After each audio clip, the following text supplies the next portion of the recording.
దేశంలో సిజేపి cockroach Janata party ఒక విద్యార్థులు మరి పేపర్ లీకేజ్ విషయంలో ఉద్యమాన్ని ఉధృతం చేసి కేంద్ర ప్రభుత్వం మెడలు వంచి మంత్రి రాజీనామా కూడా చేయించడం జరిగింది.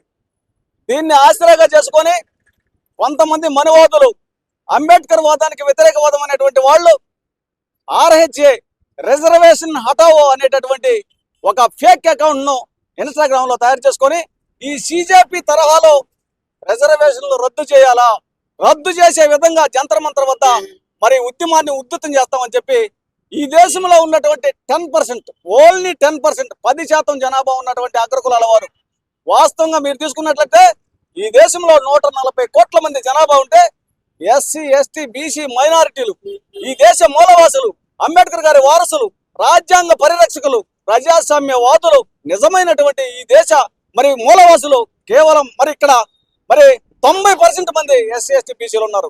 ఇక్కడ 10% మాత్రం అగ్రకులాల వారు మరి ఈ రిజర్వేషన్లు వ్యతిరేకిస్తున్నారు.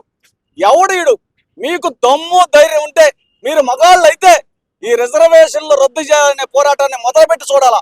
మొదలు పెడితే మీకు ఏదో అర్థమవుతుంది. అసలు వాస్తవంగా మీరు చరిత్ర తెలుసుకోండి, లేదా మీ ఇళ్లలో ఉన్నటువంటి పెద్దవాళ్ళని అడిగి తెలుసుకోండి. ఈ రిజర్వేషన్లు ఎందుకు తీసుకురావాల్సి వచ్చింది, ఈ రిజర్వేషన్లను రాజ్యాంగంలో ఎందుకు రాయాల్సి వచ్చింది?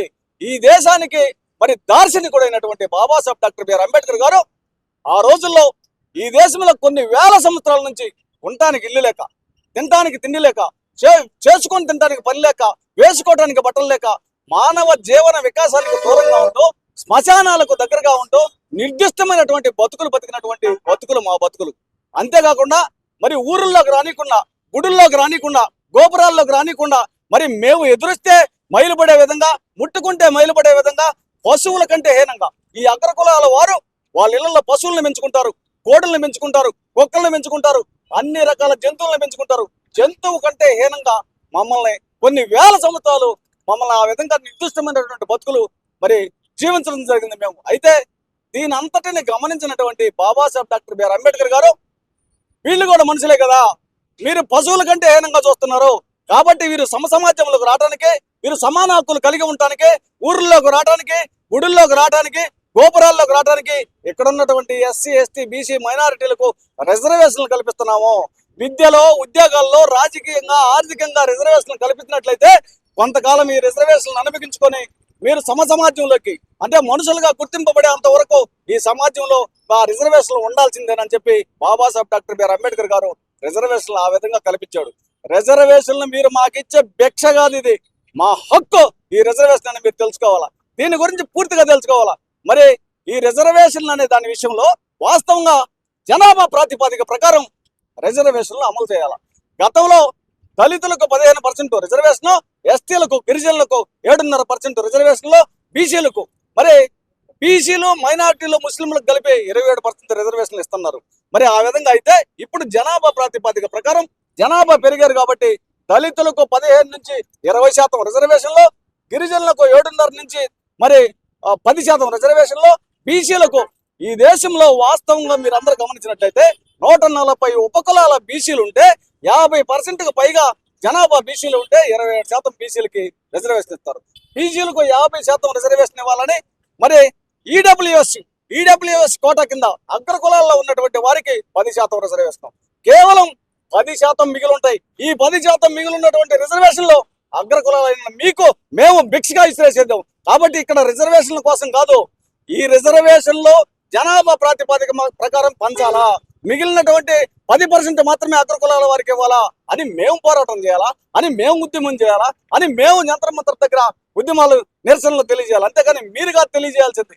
ఈ దేశంలో సుమారుగా స్వతంత్రం వచ్చి 80 సంవత్సరాలు అవుతుంటే, మరొక రాజ్యాంగం అమల్లోకి వచ్చి 77 సంవత్సరాలు అవుతుంటే, ఈ 77 సంవత్సరాల నుంచి అప్పలంగా 10% జనాభా ఉన్నటువంటి అగ్రకులాల వారు, మరి ఎస్సీ, ఎస్టీ, బీసీ మైనారిటీల వారు 90% ఉంటే మా రిజర్వేషన్లు మాకు 50% ఇచ్చి మిగిలిన 50% రిజర్వేషన్లు ఉన్న 10% జనాభా ఉన్నటువంటి వారు అప్పలంగా దొబ్బితింటూ ఈ రోజు కూడా రిజర్వేషన్లు పంచుకొని తింటున్నటువంటి వారు మీ అగ్రకులాల వారు. కాబట్టి రిజర్వేషన్ల గురించి మాట్లాడే వాడు ఎవడైనా సరే, మరి రిజర్వేషన్లు తీసేయాలనేటటువంటి వాడు ఎవరైనా సరే, రిజర్వేషన్లు మాకు కావాలని అడిగేవాడు ఎవడైనా సరే, మీకు దమ్ము ధైర్యం ఉంటే మీరు ఎల మీదకి రావాలా.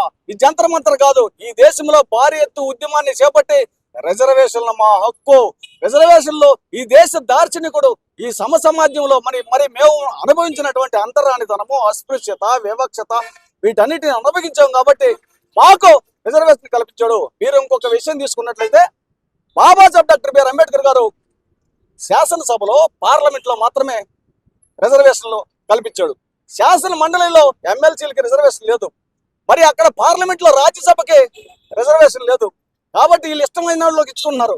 శాసన మండలిలో లేదు, రాజ్యసభలో లేదు, ముఖ్యమంత్రికి లేదు, గవర్నర్కి లేదు, ప్రధానమంత్రికి లేదు, రాష్ట్రపతికి లేదు, మరి కోర్టుల్లో జడ్జీలకు కూడా రిజర్వేషన్ లేదు. వీటన్నిటి మీద రిజర్వేషన్ కావాలని మేము పోరాటం చేస్తాం. ఈ దేశం మాది, ఈ దేశ వారసులు మేము.